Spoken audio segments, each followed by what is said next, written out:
Ah, um mundo tão polarizado, corroído pelo ódio, tanto rancor, tanta briga, às vezes até entre famílias. Será que não seria bom um pouco de amor, um pouco de doçura, um pouco de carinho? Vamos nessa, vamos em busca do amor. Ai, ai, ai, ai, saudade, não vem. Caramuru e Paraguaçu, Paraguaçu e Caramuru, o amor que não deu chabu. Abre a porta e a janela e vem ver o sol nascer. Caramuru e Paraguaçu, Caramuru e Catarina, a história de amor mais linda e uma das mais longevas do Brasil. Você sabe quando começou, é claro, tenho certeza que você conhece a história de cor e salteado. Mesmo assim, eu vou te recontar. É quase um conto de fadas. E o pior é que é mesmo. 1508, 1509, não se sabe exatamente quando, naufragou um navio no que viria a se chamar Rio Vermelho. Muito próximo da Ponta do Padrão, muito próximo da que hoje se chama Farol da Barra, na entrada da Baía de Todos os Santos, no coração da cidade do Salvador. Só que ainda faltavam 40 anos para a fundação de Salvador. Ainda faltavam muitos anos para que os portugueses tomassem de fato posse daquela mágica porção da costa. Tanto é que, muito provavelmente, esse navio que ali naufragou, vitimando todos os seus tripulantes, com exceção de um, era um navio francês. Embora a bordo dele estivesse um marujo português. Sim, um marujo português chamado Diogo Álvares, nascido em Portugal, em Viana do Castelo, para o norte de Portugal. Ele tinha entre 17 e 18 anos de idade, mais ou menos. Não se sabe bem, é tudo muito misterioso, porque só depois de muitos anos é que se viria a saber um pouco da história desse homem inacreditável, desse primeiro brasileiro, esse primeiro baiano, acima de tudo, o primeiro baiano. Porque ele entrou para a história, as pessoas conhecem ele muito mais por causa das lendas e muito mais por causa de um livro fake e de um poema que não é fake, mas foi baseado no livro fake, do que na história real. O livro fake que eu estou falando é o livro do Simão de Vasconcelos, um jesuíta, que o escreveu em 1680. Portanto, 172 anos depois dos acontecimentos. E é um livro que está cheio de fraude, cara. E o pior é que vários relatos, não de historiadores de ofício, não da historiografia, mas dessa história geral que o brasileiro conhece, se baseiam nesse livro fake do Simão de Vasconcelos. E esse livro fake gerou o poema Caramuru, do Santa Rita Durão, um poema escrito em 1781, Portanto, 270 anos depois dos acontecimentos, um poema que as pessoas às vezes no tempo lá do colégio, do meu tempo de colégio, tinham que ler, um poema baseado nos Lusíadas, com a mesma métrica, contando a história do Caramuru. E esses caras dizem que o Caramuru se chamava Homem do Trovão, porque quando foi encontrado pelos nativos ali nessas pedras do Rio Vermelho, ele teria tirado um mosquete, um mosquete, uma espingarda e pá! Dado um tiro e abatido uma ave que passava, E os nativos, Caramuru, Caramuru, que quer dizer Homem do Trovão. Caramuru, Caramuru, filho do fogo, sobrinho do trovão. Caramuru que atirou no urubu, mas errou na direção, que acertou num gavião. Cara, não quer dizer nada disso. Caramuru é uma espécie de moreia, que uma vez aqui num episódio do Não Vai Cair no Enem eu chamei de mocreia. Chamaram ele de mocreia. É, uma mocreia. Que é moreia, não é mocreia, cara. Moreia, mocreia, tu sabe quem é mocreia.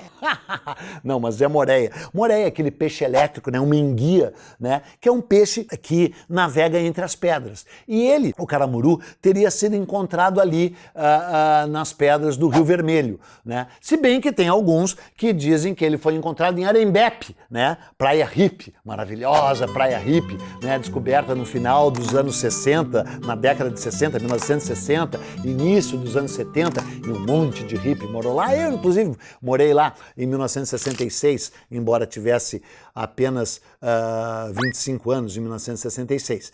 E vai descobrir a minha idade se quiser.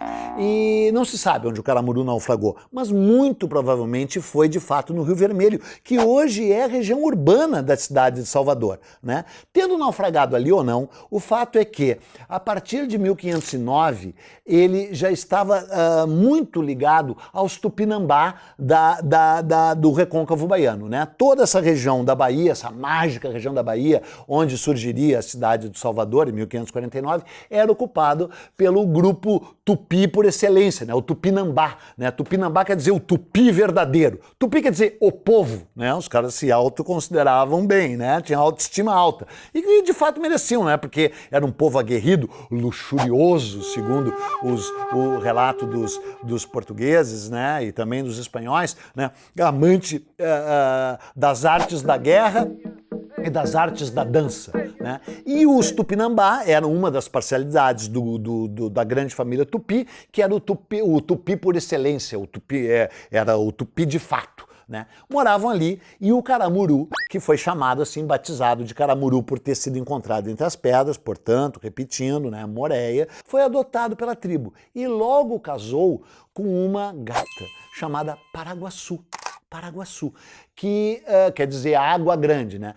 Alguns dizem que ela era filha do cacique Taparica, né? Que era dono da ilha que hoje se chama Itaparica, né? Mas isso já faz meio parte da lenda. O fato é que muito provavelmente ele teria de fato casado com a filha de um principal, de um morubixaba, de o que se chama num anacronismo de cacique. Não havia cacique entre os tupis, né? Havia só o morubixaba, né? Que era o principal, né? Que era o líder tribal. É claro que o Caramuru não ia escolher qualquer uma, casou logo com a filha do chefe, né? E a questão é que, obviamente, os tupinambás professavam como se diz aquilo quando tu tem um monte de mulher? Como se diz quando tu tem um monte de mulher? Como é que se diz quando tu tem um monte de mulher? A poligamia! Eles professavam a poligamia. Ninguém me ajudou aqui nesse estudo também, não tem ninguém aqui mesmo, eu gravo isso sozinho, né? Na minha solidão, com essas luzes aqui me ofuscando.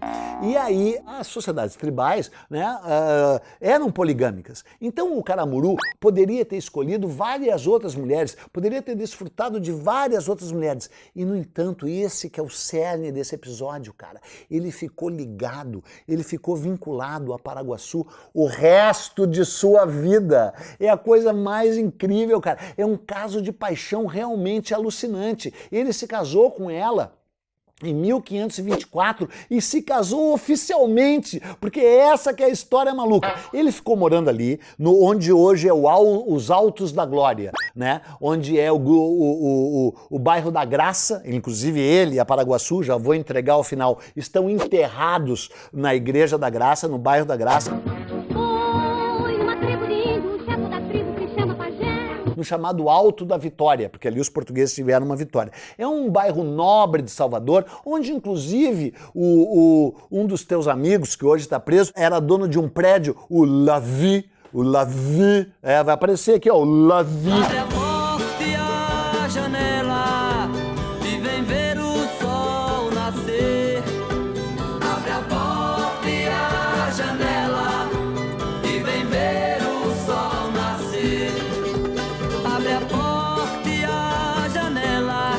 Um prédio que estava sendo construído sem autorização do IFAM e que estava sendo lá alterando definitivamente aquele perfil urbano dali, embora já esteja cheio de prédio horroroso ali. Ele ficou morando ali, cara, com vista para o mar, entendeu? Ele ficava vendo o pôr do sol ali no Farol da Barra, ouvindo os Novos Baianos, tal, curtindo um som com a Baby do Brasil, com o Pepe Gomes, meu amigo, etc e tal, ali conversando com o Antônio Risério, intelectual baiano maravilhoso. Caramuru ficou anos ali, até que em 1524 chega ali uma expedição francesa. Eu poderia falar horas sobre o chefe dessa expedição francesa, que é o Girolamo Verrazzano, que era um italiano, mas que navegava sob bandeira francesa, pago pelo Jango. né? Tu deveria saber quem é o Jango e deveria saber quem é o Girolamo Verrazano. Mas eu não vou contar essa história para ti, porque senão vai demorar muito esse episódio, vou ter que gravar em 5 episódios. Mas você pode ler tanto a história de Caramuru e de Paraguaçu, quanto de Verrazano e quanto do Jango, nesse maravilhoso livro de autoria do extraordinário autor Eduardo Bueno, e você vai saber quem são esses caras. O que interessa é que um dos pilotos da expedição do Verrazano, que é nome de ponte em Nova York até hoje, é um cara que chegou na região de Nova York também nessa época, 1530 por aí, um desses pilotos do Verrazano se chamava Jacques Cartier. Não é o joalheiro, cara, não é o joalheiro. Talvez até seja parente do joalheiro. É um dos maiores navegadores franceses de todos os tempos, o considerado descobridor do Canadá. Engraçado essa história de descobridor, né? Mas é o descobridor, assim como chamam o Cabral do descobridor do Brasil, o Colombo do descobridor da América, o Cartier é o descobridor do Canadá, né? Fundou, inclusive, a cidade de Quebec, Montreal, Parará. Só que isso depois, porque em 1524, no navio dele, ele levou para a França, a expedição era do Girolamo Verrazano, era financiada pelo Jango, né, que era um grande armador, um milionário francês que comercializava pau-brasil, é o cara que ganhou o maior dinheiro com o pau-brasil, foi justamente o Jango, financiava essas expedições que vinham para Pernambuco, especialmente, e para Bahia, não é? Talvez ele fosse até já o financiador da primeira expedição, essa misteriosa, na qual o Caramuru naufragou em 1508. E em 1524, cara, no navio do Jacques Cartier, que é um cara incrível, um cara lendário, ele levou para a França Diogo Álvares Caramuru e Paraguaçu. E eles se casaram em Saint-Malo, na França, no dia 30 de julho de 1524. E existem os documentos do casamento deles. E a Paraguaçu foi batizada Catarina Paraguaçu. Alguns dizem até que ela foi batizada de Catarina em homenagem à então rainha da França, a mulher do Francisco I, a Catarina de Médici. Mas não, cara, ela foi batizada de Catarina por causa da mulher do Jacques Cartier, a Catarina de Granha, que era justamente a mulher desse grande navegador, porque o Jacques Cartier e a Catarina de Granha foram padrinho, o Jacques padrinho e a Catarina madrinha de casamento do Caramuru e da Paraguaçu, cara.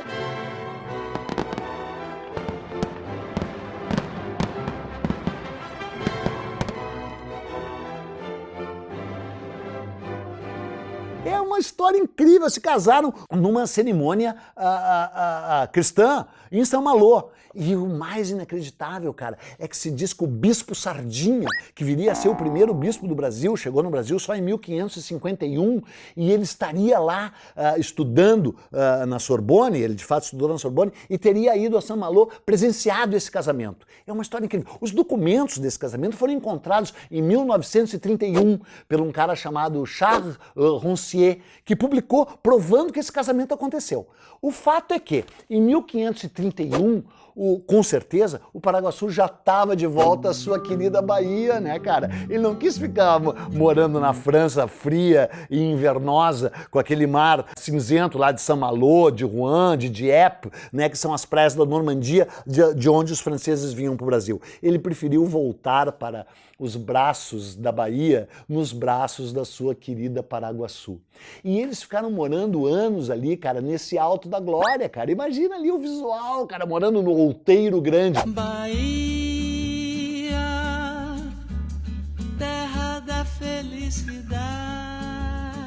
Vendo de um lado a Baía de Todos os Santos, naquela ponta ali o Farol da Barra, e pro lado de cá o Rio Vermelho e tal, a casa do Caetano Veloso, né? O Caetano mora ali e tal, etc e tal. Imagina, né, cara? E em 1531 chegou ali o Martim Afonso de Souza, né? Numa expedição que, se tu não fosse um ignorante, tu deveria saber tudo, porque é a primeira grande expedição colonizadora, é uma expedição que tem grandes efeitos para a história do Brasil, porque a partir dela se divide o Brasil em capitanias hereditárias, hereditárias, é a primeira vez que o Brasil de fato foi explorado, e o Martim Afonso de Souza era um corrupto, um ladrão, amigo do rei, né? Está tudo aqui no livro Capitães do Brasil, que você tá louco para ler. E aí o Martim Afonso de Souza chega, e essa expedição é narrada em detalhes pelo irmão dele, o Pero Lopes de Souza, tem o Diário da Navegação do Pero Lopes de Souza, e ele conta que encontrou o Caramuru, e encontrou a Paraguaçu, e encontrou mulheres lindas e alvas, formosas e alvas, formosas e brancas, embora indígenas, que não teriam nenhuma inveja das mais lindas portuguesas da Rua Nova do Rei. A Rua Nova do Rei, cara, era a Garcia Dávila, era a Oscar Freire, era a Padre Chagas, era lá qualquer rua nobre de Belo Horizonte, de Fortaleza, do Recife, era a rua mais nobre do centro de Lisboa. Existe até hoje, né? E ali desfilavam as grandes beldades portuguesas, e o Pero Lopes escreve que as indígenas tupinambás eram tão lindas ou mais do que essas mulheres portuguesas. Imagina o que devia ser a Paraguaçu, que era filha de um principal, e a mulher que o Caramuru escolheu, né? Claro que o Caramuru teve outras mulheres, tanto é que ele teve muitos filhos, né? E ele ficou morando ali num tejupar. O que é tejupar, ô seu ignorante? Tejupar é uma grande tenda coletiva, né?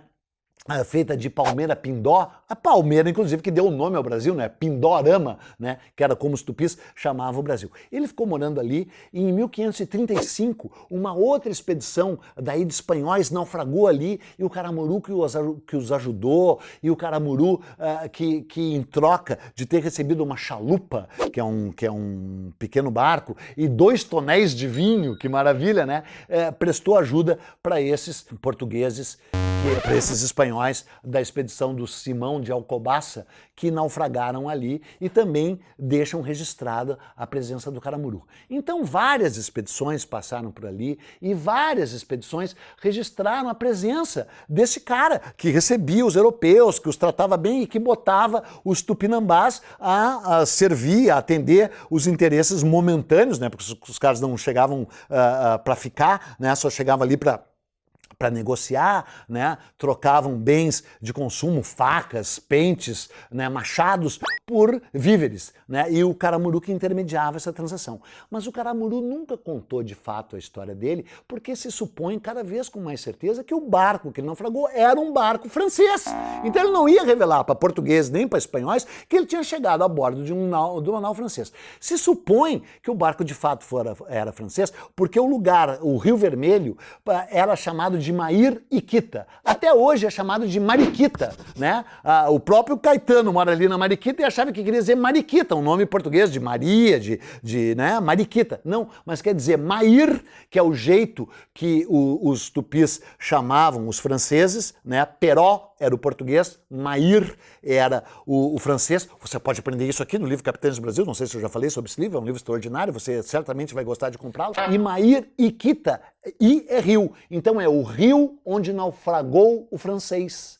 Portanto, se supõe, o Teodoro Sampaio, um grande estudioso baiano, um cara maravilhoso que eu amo, um estudioso dos anos 30, 40, 50, né? Um negro engenheiro maravilhoso e grande historiador baiano, diz isso, que Mair Iquita, o lugar do naufrágio do francês, se refere ao Caramuru. Tanto é que nos mapas franceses da época, 1520, 1530, a chamada Ponta do Padrão, que hoje é a Ponta do Farol da Barra, nos mapas franceses se chama Point do Caramuru. Agora, o mais incrível, cara, o mais incrível é que em 1540, por aí, chega o donatário da Bahia, né? Depois da viagem do Martim Afonso de Souza, o Brasil é dividido em capitanias hereditárias, e a capitania, a maravilhosa capitania da Bahia, cai na mão do Francisco Pereira, o rusticão. Já falei nele aqui no Não Vai Cair no Enem, um homem muito rude. E o rusticão vem se instalar na chamada Vila Velha, que é hoje bem ali, vou te mostrar um mapa aqui onde aparece. E quando o rusticão se instala ali, ele vira dono, né? Ele chega com um foral, ele chega com um documento cartorial dizendo: essa terra é minha. Uma terra tribal tupinambá ancestral, passa a pertencer num registro cartorial para um tal Francisco Pereira, o rusticão, que chega lá mandando o banco dizendo, tudo isso é meu. Aí o Caramuru deve ter dito assim, não, mas peraí, essa parte aqui é minha. E aí, cara, ele dá pra ele uma sesmaria, e aí o Caramuru passa a ser dono de um terreno, sabe assim, corretor de imóveis. E esse terreno, essa sesmaria do Caramuru, se sabe exatamente as suas dimensões. Ela começava no Rio dos Seixos, que hoje está ali ainda, cara, e está canalizado, é um esgoto, é um retrato do Brasil, porque é um esgoto, um Rio dos Seixos, o Rio das Pedras, um rio que corria límpido, murmurante, entre a colina do Outeiro Grande e mais ou menos lá a Ponta do Padrão, né? Eu vou mostrar um mapa aqui para você, um mapa tá aqui do lado, ó, aparecendo o mapa da sesmaria do Caramuru. Ele passou a ser o proprietário daquela terra. Imagina, cara, isso foi em 1540, ele já estava morando há 32 anos naquele território tribal. Imagina o que ele deve ter achado de ter ido entrar na fila no cartório, né, no tabelião, para carimbar aquela propriedade dele. Vai ver que teve que passar a pagar IPTU, IPVA. IPVA não, né, do carro de boi dele, mas IPTU com certeza, né? E aí, cara, tem toda uma história da capitania da Bahia que eu não vou contar. O rusticão morre no fim, o Caramuru também envolvido na morte dele, mas o que interessa, e agora que encaminhamos para o final desse episódio, que já está com 25 minutos, e eu não vou fazer em 4 vezes, chega em 1549. Que dia, cara? Que dia?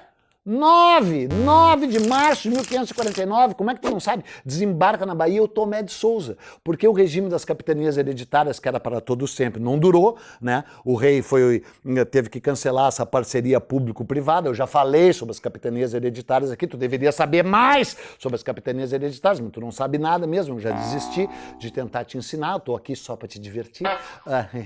O Tomé de Souza chega para estabelecer o governo geral no Brasil. Aí, cara, pelo amor de Deus, vai lá e vê um dos primeiros episódios que eu fiz, não vai cair no Enem, a fundação da primeira cidade do Brasil, porque foi tudo uma roubalheira, foi tudo uma coisa absurda. O Tomé de Souza não era ladrão e ele chega e ele, cara, despreza o Caramuru.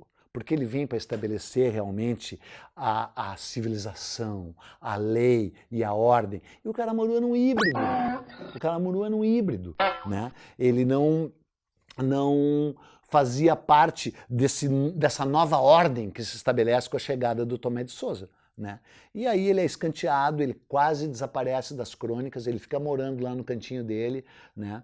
E aí ele morre, eu não me lembro da data que ele morre, aí vai aparecer aqui a data que ele morreu, né? Deixando uma longa descendência, deixando os familiares que depois iriam inclusive virar figuras importantes na genealogia baiana, né? Ele morreu velho, provavelmente na rede, o primeiro baiano, folgadão, que comia marisco, que comia mexilhão, que comia os melhores peixes, que comia Paraguaçu, que comia a Catarina, que são a mesma, né, cara? E suas amigas.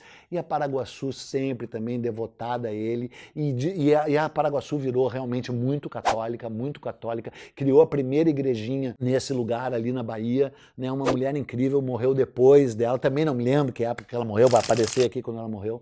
Então se encerra assim, cara, um dos casos de amor mais maravilhosos, mais genuinamente brasileiros, cara, sabe? Um português que chegou quase como sendo francês e sobre os quais italianos e espanhóis falam, um poliglota, um homem de múltiplas raças que se casa com, suponho eu, lindíssima, maravilhosa Paraguaçu, que vira Catarina, né? Personagens entre dois mundos, personagens globais, personagens maravilhosos que se amaram a vida inteira. Então vê se usa isso como exemplo, cara, e tira esse ódio do teu coração, cara. Tira esse ódio da tua mente, cara. Para de querer matar todo mundo. Deixa que eu mato por ti!